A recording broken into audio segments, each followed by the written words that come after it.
नमस्कार मित्रों, मैं आपका ज्योतिष मित्र ओम बाबू शर्मा। ओम एस्ट्रोबर्ड चैनल में आपका हार्दिक अभिनंदन करता हूं और ईश्वर से दुआ करता हूं कि आप स्वस्थ रहें और मस्त रहें।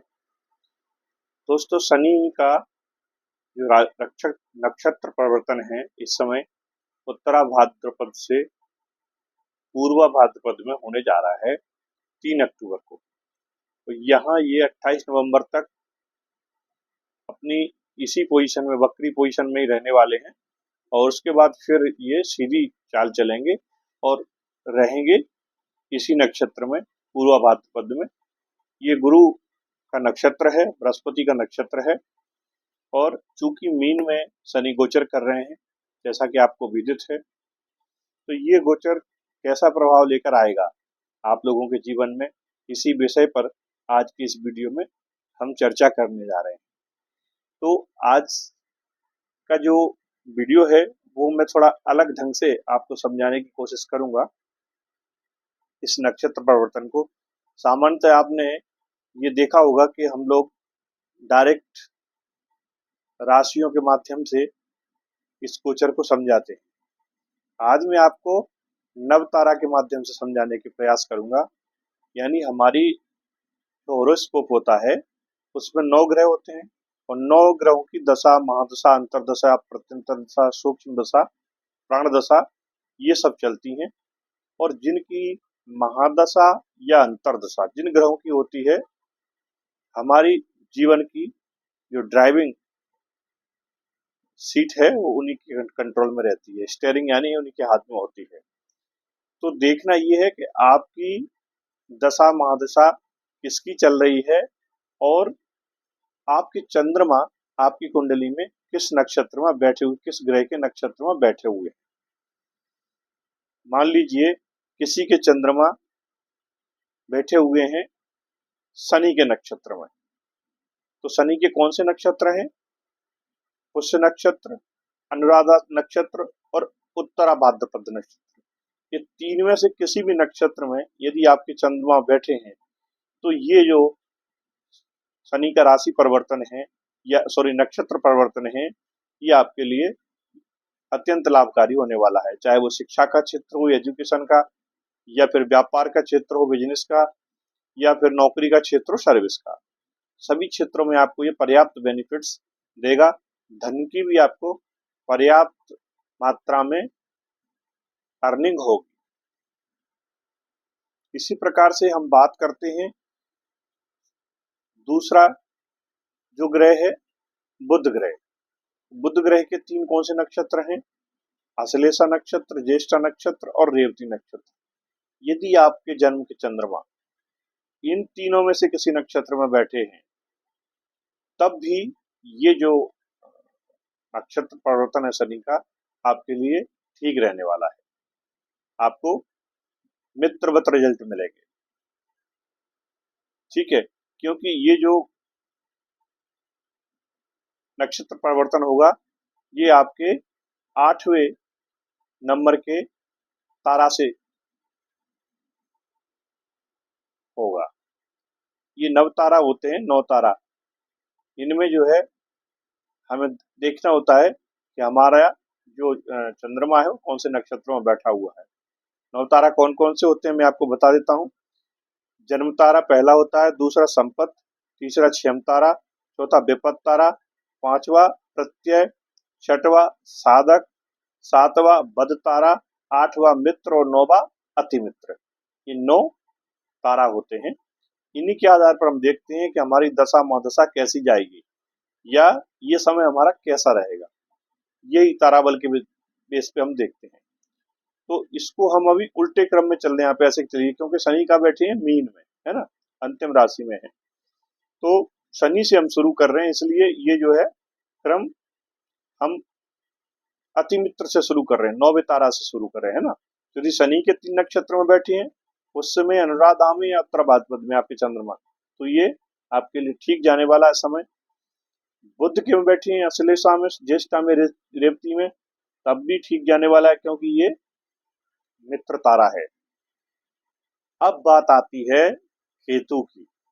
यदि केतु के नक्षत्र में यानी अश्विनी नक्षत्र में मगा नक्षत्र में या मूला नक्षत्र में, तब फिर ये चिंता की बात है आपके लिए। तो अपने होरोस्कोप में देखिए चंद्रमा कहाँ बैठे हुए हैं ना, किसके नक्षत्र में बैठे हैं। तो यदि केतु के नक्षत्र में बैठे हैं तो ये जो है बद तारा में आता है। इसमें आपको प्रॉब्लम्स आएंगी, आपके कामों में रुकावट आएंगी, आपको छोटी मोटी बीमारी लग सकती है, आपको धन का लॉस हो सकता है ना, एक्सीडेंट हो सकते हैं, ये आपको देखना है। इसके बाद अगला जो है छठवा जो है तारा, वो कौन सा है? साधक तारा यानी शुक्र। तो यदि आपके चंद्रमा शुक्र के किसी नक्षत्र में बैठे हैं, पूर्वा नक्षत्र में, पूर्वा फाल्गुनी, पूर्वा आषाढ़ा या भरणी, तीनों नक्षत्र हैं शुक्र के, तो शुक्र के किसी भी नक्षत्र में यदि आपके चंद्रमा बैठे हुए हैं तो ये समय जो शनि के नक्षत्र परिवर्तन का है आपका अच्छा जाएगा। ठीक है, इसमें 3 अक्टूबर से 28 नवंबर तक तो शनि वक्री स्थिति में रहेंगे इसी नक्षत्र में। उसके बाद ये मार्गी हो जाएंगे इसी नक्षत्र में, लगभग 3 महीने रहेंगे, 109 दिन के समथिंग का ये पूरा ड्यूरेशन है। इसके बाद शुक्र के बाद आता है नंबर सूर्य का। तो सूर्य प्रत्ययी तारा में, इनके तीनों नक्षत्र कौन से हैं? कृतिका, उत्तरा फाल्गुनी और उत्तराषाढ़ा। यदि इन 3 में से किसी नक्षत्र में आपके चंद्रमा बैठे हुए हैं तो फिर ये समय भी आपके लिए अच्छा नहीं है। बेवजह के दुश्मन बनेंगे, बिना वजह के कोर्ट कचहरी के वाद विवाद खड़े होंगे। ये मैं कॉमन सभी राशियों के लिए बात कर रहा हूँ। आप देख लें कि आपके चंद्रमा कहाँ बैठे हुए हैं, है ना। यदि सूर्य के नक्षत्र में बैठे हैं कृतिका में, उत्तरा फाल्गुनी में, उत्तराषाढ़ा में, तो आपको इस गोचर को थोड़ा सावधानी से निकालना होगा। अदरवाइज आप बेवजह के न्यायिक मामलों में उलझ सकते हैं, आप के झगड़े हो सकते हैं, बेवजह के शत्रु आपके पैदा हो सकते हैं, नौकरी में भी प्रॉब्लम क्रिएट हो सकती है ना, और दुखी बीमारी में भी पैसा आपका लग सकता है। इसके बाद है मंगल। तो मंगल के 3 नक्षत्र कौन से हैं? मृगशिरा, चित्रा और धनिष्ठा। यदि इन 3 में से भी किसी में आपके चंद्रमा बैठे हुए हैं तब भी ये समय आपके लिए बहुत अच्छा नहीं है। ये भी विपत्त तारा में आ रहा है ना। सूर्य किस में आ रहा था? प्रत्यारी में आ रहा था, और ये विपत्त में आ रहा है। तो कुल मिला के केतु के नक्षत्र में यदि चंद्रमा बैठे हैं, सूर्य के नक्षत्र में बैठे हैं और मंगल के, ये 3 में से किसी भी ग्रह के नक्षत्र में चंद्रमा आपके विराजे हुए हैं, बैठे हुए हैं, तो फिर ये गोचर आपके लिए अच्छा नहीं है। इसमें आपको मैं उपाय बताऊंगा वीडियो के अंत में, उनको करना होगा। वीडियो को, यदि चैनल को सब्सक्राइब नहीं किया हो तो चैनल को सब्सक्राइब जरूर कर लें, बेल आइकन का बटन दबाएं, वीडियो को लाइक करें और शेयर करें दोस्तों। तो मैं बात कर रहा था आपसे मंगल के, मृगशिरा, चित्रा और धनिष्ठा, ये विपत्त तारा में आते हैं, है ना। ये विपत्ति लाने वाला, जैसे नाम से विपत्ति, विपत्ति लाने वाला, तो ये इसको थोड़ा सा आपको संभल के निकालना है। उसके बाद चंद्रमा, चंद्रमा के नक्षत्र में बैठे हैं। चंद्रमा के 3 नक्षत्र कौन से हैं? रोहिणी, हस्त और श्रवण। इनमें यदि बैठे हुए हैं तब फिर ये क्षेम तारा में आएगा। क्षेम मतलब कुशल, ये एवरेज रिजल्ट देता है आपको।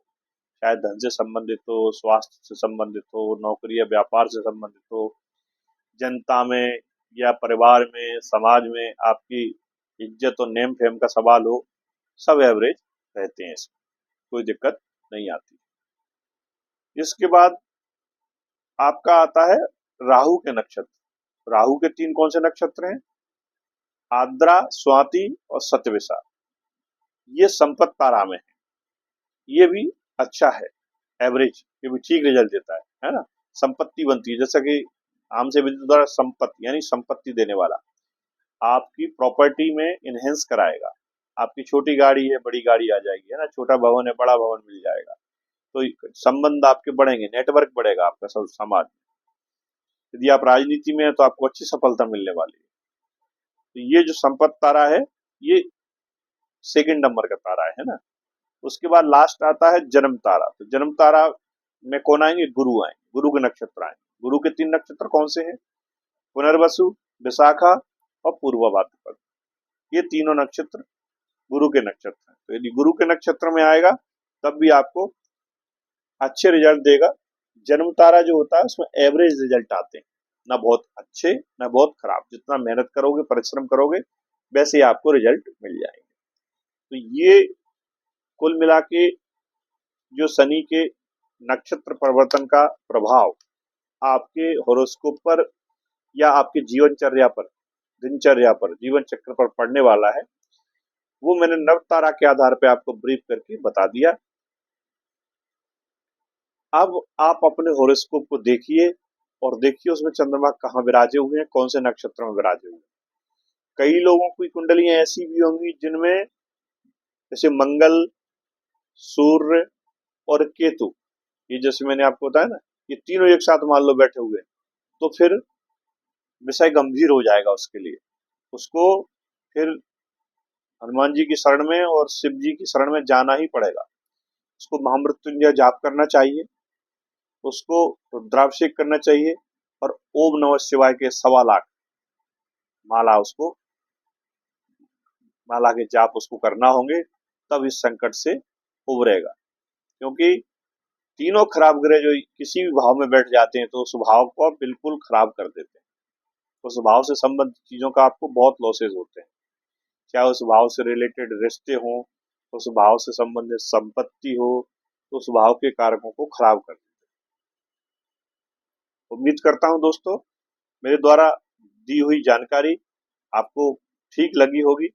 यदि ठीक लगी हो तो प्लीज चैनल को सब्सक्राइब जरूर करें, शेयर करें।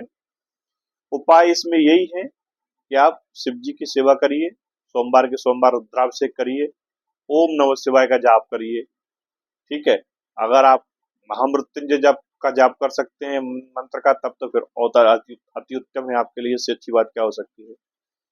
और हनुमान जी की आराधना करिए। यदि मंगल के नक्षत्र में बैठे हुए हैं तो हनुमान जी की सेवा करिए।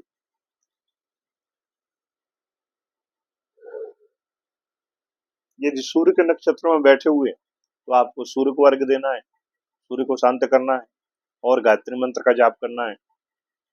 और मान लीजिए केतु के नक्षत्र में बैठे हुए हैं तो आपको शिव जी की सेवा, गणेश जी की सेवा करना है। बुधवार के दिन गाय को हरी घास खिलाना है। आवारा जो गली के डॉग होते हैं, कुत्ते होते हैं, उनको दूध रोटी शाम के समय आप खिला सकते हैं। इन सब उपायों से ये जो 3 महीने का आपका समय है, लगभग 109 दिन का समय है, वो अच्छे से निकल जाएगा। और यदि आपके अच्छे उस समय बैठे हुए हैं चंद्रमा ग्रह में के नक्षत्र में, तब तो फिर आपकी बल्ले बल्ले, कोई बात ही नहीं है। तो मित्रों ये इतना सा है शनि का नक्षत्र परिवर्तन की कहानी। कोई बहुत डरने और घबराने की इसमें आवश्यकता नहीं है। आप बढ़िया से ओम नमः शिवाय की माला करिए, शंकर जी के यहाँ जाइए, मंदिर में जाइए, जल चढ़ाइए, है ना, पंचामृत बना सकते हो, पंचामृत से अभिषेक करिए। शनि महाराज कंट्रोल हो जाते हैं, कोई दिक्कत नहीं। मिलते हैं फिर अगले वीडियो में अगले विषय के साथ। तब तक के लिए नमस्कार दोस्तों।